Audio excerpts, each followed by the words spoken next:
नमस्कार दोस्तों, स्वागत है आप सभी का एक बार फिर से। दोस्तों, हमने सीपीसीटी नवंबर 2022 के लिए जो हमारे एमसीक्यू की सीरीज़ जो हम चला रहे हैं उसमें हमने 150 प्रश्नों को हल कर लिया है। आज हम फिर से 50 प्रश्नों को लेकर आपके सामने उपस्थित हैं, तो जल्दी से फटाफट तैयार हो जाइए और 50 प्रश्न आपके सामने हमारी कंप्यूटर स्क्रीन पर ये रहे। चलिए, तो हम 151वां क्वेश्चन अपना देख लेते हैं। 151वां जो क्वेश्चन है वो हमसे क्या कह रहा है? वो हमसे कह रहा है कि किस प्रिंटर द्वारा एक स्ट्रोक में एक अक्षर प्रिंट होता है। तो हम सबको पता है कि वो कौन सा प्रिंटर होता है, तो वो होता है dot matrix printer.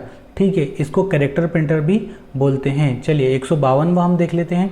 Compiler computer की किस प्रकार की भाषा है? तो कंपाइलर, असेंबलर, ये सब इसकी लो लेवल की लैंग्वेज है, यानी कि निम्न स्तरीय भाषा है। 153वां क्वेश्चन हम लोग यहाँ पर देख लेते हैं। ये हमसे क्या कह रहा है?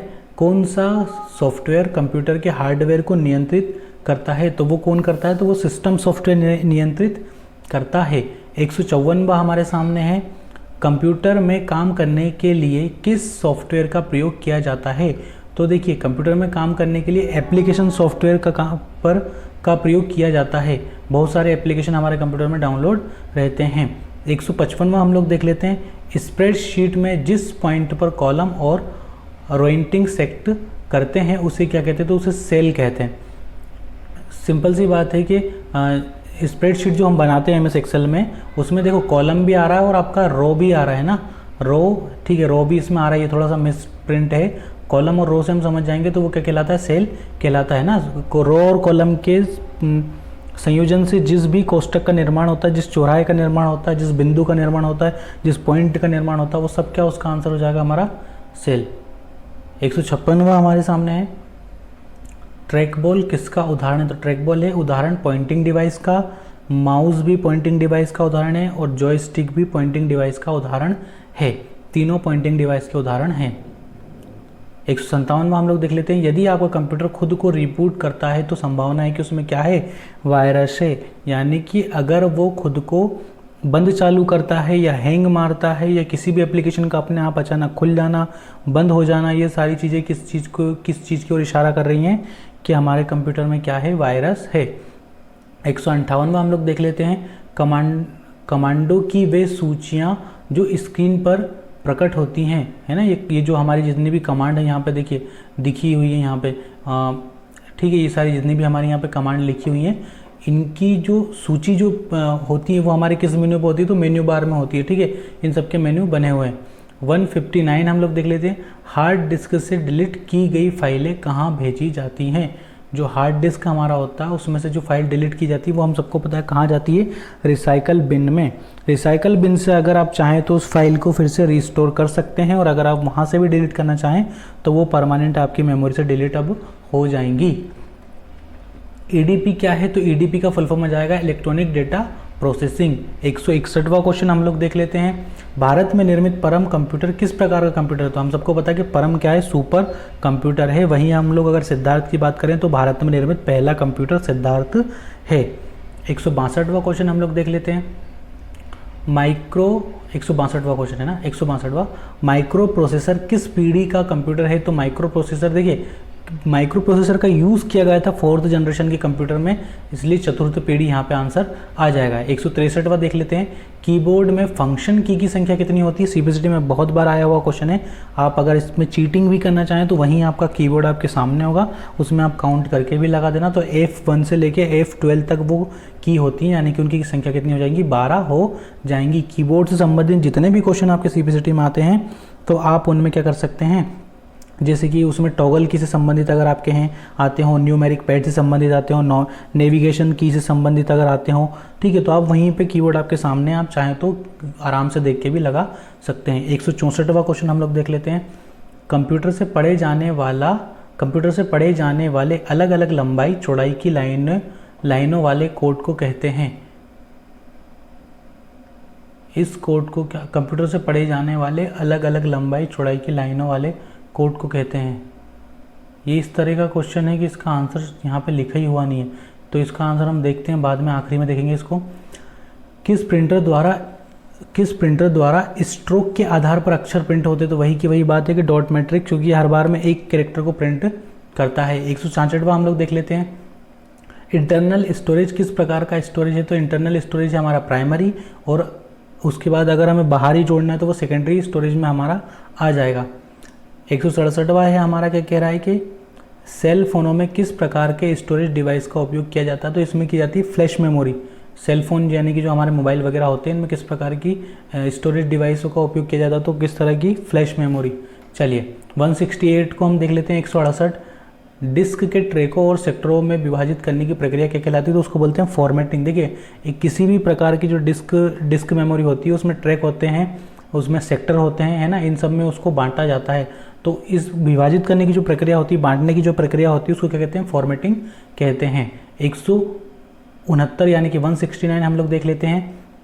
रैम वॉलेटाइल मेमोरी है। क्यों है रैम वॉलेटाइल मेमोरी, क्योंकि डाटा रिटेन करने के लिए इसे सतत पावर सप्लाई की जरूरी होती है। सतत पावर सप्लाई का मतलब है कंटिन्यू इसको बिजली की ज़रूरत होती है। यदि बिजली आप बंद कर देंगे तो इसमें जो भी आप काम कर रहे हैं इसकी मेमोरी डिलीट हो जाएगी, इसीलिए इसको क्या बोलते हैं, वॉलेटाइल मेमोरी। और जो रोम होती है वो हमारी क्या होती है, नॉन वॉलेटाइल यानी कि स्थायी मेमोरी होती है।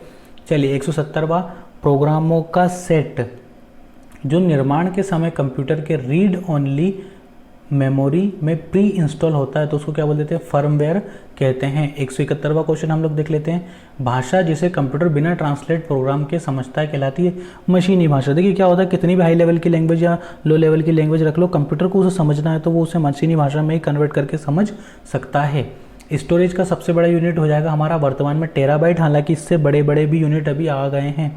ठीक है 173वां हम देख लेते हैं। 8 लगातार बिटों की सीरीज को क्या कहते हैं, तो उसे बाइट कहते हैं। 8 बिट बराबर 1 बाइट बनता है और 4 निबल बराबर भी 1 बाइट बनता है। नहीं, 4 बिट बराबर 1 निबल बनता है और 2 निबल बराबर 1 बाइट बनता है। चलिए 174वां देख लेते हैं। प्रथम पीढ़ी के कंप्यूटर का प्रयोग करते थे। इन प्रथम पीढ़ी के कंप्यूटरों में वैक्यूम ट्यूब का यूज़ किया जाता था, क्योंकि इनका आकार बहुत ज़्यादा बड़ा होता था और इसीलिए बहुत ज़्यादा क्या होते थे, गर्म होते थे। चलिए 175वां, कंप्यूटर वायरस केवल एक प्रकार का सॉफ्टवेयर है जो मुख्यतः नष्ट करते हैं प्रोग्रामों को। जितने भी कंप्यूटर वायरस होते हैं कहीं ना कहीं वो हमारे प्रोग्रामों को ही क्षति पहुंचाने का कार्य करते हैं। 176वां देख लेते हैं। गूगल क्या है, तो गूगल एक सर्च इंजन है, सबको पता है। भारतीय सर्च इंजन की हम लोग बात करें तो खोज आ जाएगा। 177वां हम लोग देख लेते हैं। आधुनिक डिजिटल कंप्यूटरों में किस पद्धति का उपयोग किया जाता है, तो द्विआधारी अंक यानी कि बाइनरी डिजिट का प्रयोग किया जाता है। अर्पनेट नहीं है, ये अर्पानेट है, तो ये हो जाएगा क्या, हमारा एक कंप्यूटर नेटवर्क हो जाएगा। 179 नई स्लाइड के लिए कीबोर्ड का शॉर्टकट क्या है, तो Ctrl+N है ना, और उसका पैराग्राफ के लिए Ctrl+W है। चलिए इसके अलावा हम लोग देख लेते हैं परस्पर संबंधित रिकॉर्ड। 180वां, परस्पर संबंधित रिकॉर्ड के समूह को कहते हैं डाटाबेस। परस्पर संबंधित रिकॉर्ड का जो समूह होता है उसको क्या कहते हैं, डाटाबेस कहते हैं।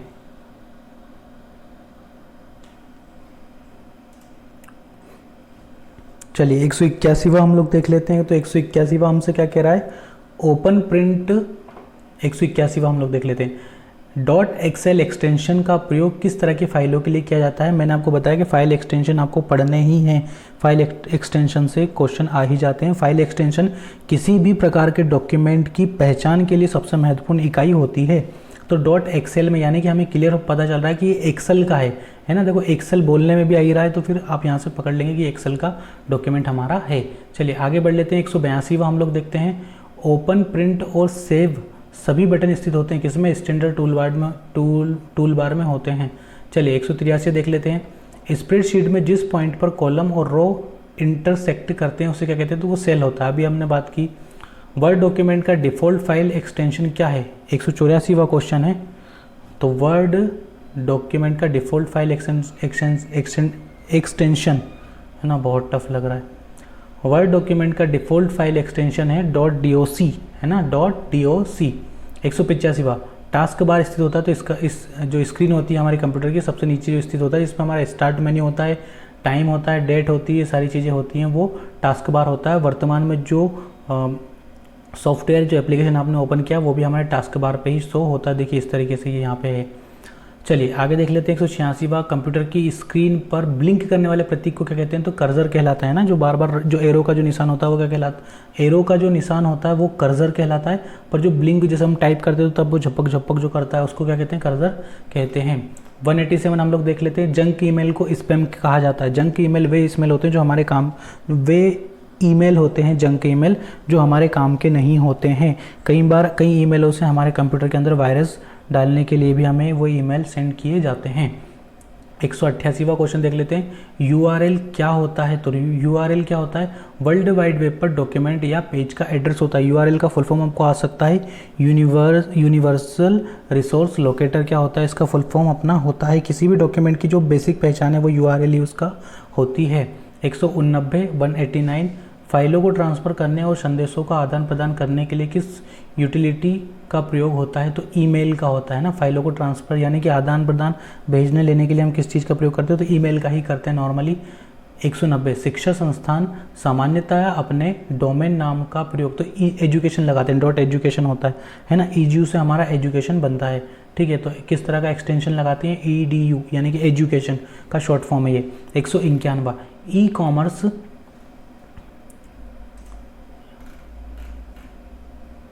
कॉमर्स क्या है? तो इंटरनेट पर उत्पादों तथा सेवाओं का क्रय और विक्रय। ई कॉमर्स में हो जाएगा हमारा इलेक्ट्रिकल कॉमर्स।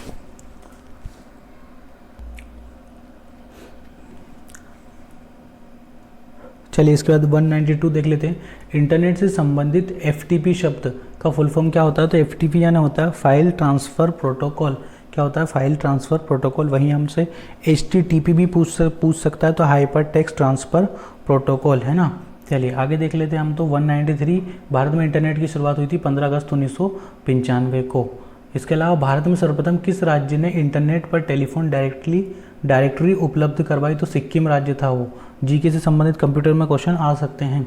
MICR में C का फुल फॉर्म क्या होता है? इसके लिए आपको पूरे MICR का फुल फॉर्म पता होना चाहिए। 195वां क्वेश्चन। तो M का मतलब हो जाता है मैग्नेटिक, I का मतलब हो जाता है इंक, C का मतलब हो जाता है कैरेक्टर और R का मतलब हो जाता है रीडर। तो C का मतलब हमारा क्या निकला यहाँ से? तो कैरेक्टर। 196 देख लेते हैं, OCR का पूर्ण रूप तो ऑप्टिकल कैरेक्टर रिकॉग्निशन, ठीक है। 197 कितने किलोबाइट में 1 मेगाबाइट बनता है? तो 1024 है, ठीक है। अब वो आपसे पूछ ले कि कितने KB से 1 MB बनता है या कितने MB से 1 GB बनता है, तो आंसर हमेशा 1024 ही आएगा। उसके अलावा 198वां क्वेश्चन हम लोग देख लेते हैं, बाइनरी सिस्टम एक नंबर सिस्टम है जिसका आधार क्या है? 2। बाइनरी से ही समझ में आ रहा है कि 2 है उसका बेस। 199वां क्वेश्चन, AICIIA में कैरेक्टर निर्मित किए जा सकते हैं? तो 256।